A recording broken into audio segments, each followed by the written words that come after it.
For this recipe, you will need vinegar.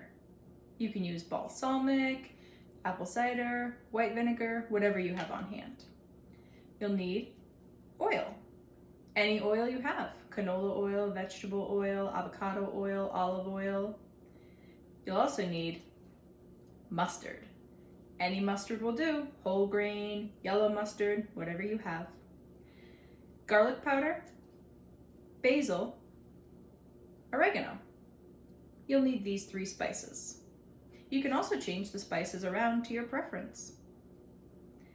You'll also need spinach, my favorite.